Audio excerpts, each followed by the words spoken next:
The day Emilia disappeared, the whole of Ukpoma village stood still. No one could understand it. Not Emilia. Not that Emilia. The same girl everyone called the pride of Ukpoma. The same girl teachers used as an example. The same girl her parents could not stop talking about. She didn't just disappear. She was taken. And the truth behind it, it was darker than anyone imagined. In Ukpoma village, everyone knew Emilia. At just 18 years old, she was the most intelligent student the village had ever seen. She spoke good English, helped children with homework, and even assisted the village teacher during lessons. Old women blessed her whenever she passed. "You will go far, my daughter," they would say. And Emilia would smile gently. "Thank you, Mama." But inside her own house, things were different. Emilia had two older sisters.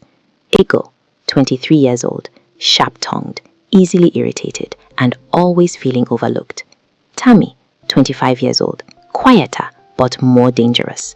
She didn't talk much, but her mind was always working. At first, they loved Emilia like any normal sisters would. But slowly, love turned into something else, jealousy. Every day, their parents compared them. "Why can't you be like Emilia?" their mother would say. "Look at your younger sister. She is focused. She will change this family," their father added. At first, Ego laughed it off, but over time, it began to sting. One evening, after their parents praised Emilia again, Ego threw her plate on the ground. "I am tired of hearing her name," she shouted. Tammy didn't shout. She just sat quietly, watching Emilia laugh with their parents. And that was the moment something shifted in her heart. That night, Ego and Tammy sat outside under the moon. Ego spoke first. If Emilia was not here, things would be different. Tammy turned slowly. "What do you mean?" Ego hesitated, then whispered, "Everything is about her. What if she just disappears?" Tammy didn't respond immediately, but the idea stayed. Days passed. Then one afternoon, a strange man came to the village. He was not from Ukpoma. People said he was a trader. Others said he dealt in things better left unspoken. Tammy noticed him first. She watched the way he looked at Emilia when she passed by. That was when the plan fully formed. That night, Tammy told Ego, "There is someone who can take her away." Ego froze. "Take her away? How?" Tammy's voice was calm. "For money." Silence filled the air. Ego's heart was racing. "Are you serious?" she asked. Tammy looked her straight in the eye. "Do you want to keep living in her shadow?" That question changed everything. 2 days later, they acted. Ego told Emilia, "Come, let's visit Auntie in the next village." Emilia trusted them completely. She followed without question. Halfway down the bush path, the strange man appeared. Before Emilia could even react, everything happened fast. A cloth over her mouth, struggling, confusion, fear. Her last words before she lost consciousness were, "Ego, Tammy, what's happening?" But her sisters didn't answer. They couldn't. Life no easy, oh. The man paid them. Not much, but enough to blind their conscience. Ego's hands shook as she collected the money. Tammy held hers firmly. "No going back," Tammy said. But that night, Ego could not sleep. Emilia's voice kept echoing in her head. When Emilia didn't return home, panic began. Their mother cried. Their father searched everywhere. Villagers gathered. Who could do this? They asked. Ego and Tammy acted worried. They pretended to search. They pretended to cry. But deep down, fear was growing. Because evil never stays hidden forever.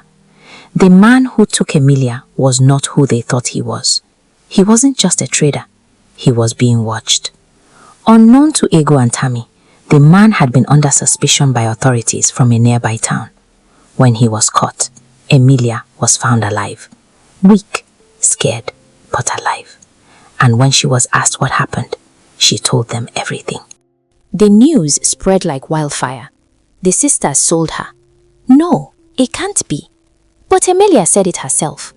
The village was shocked, angry, disappointed. How could sisters do this? To their own blood? The king of Okpoma called for a gathering. The entire village came. Ego and Tammy stood in front, shaking. Emilia stood on the other side with her parents. Tears filled her eyes.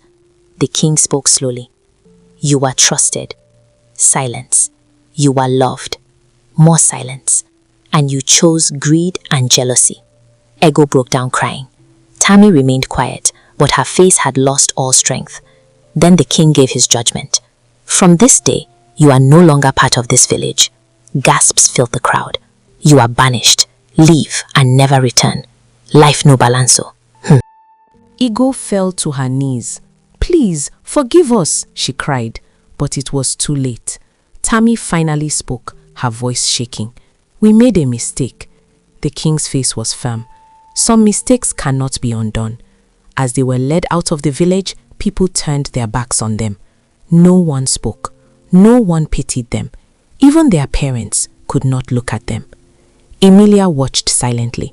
Tears rolled down her cheeks, not because she wanted them punished, but because she had lost her sisters forever.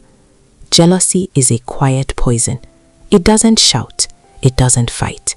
It grows slowly until it destroys everything. Ego and Tammy didn't start as monsters. They became monsters, one thought at a time.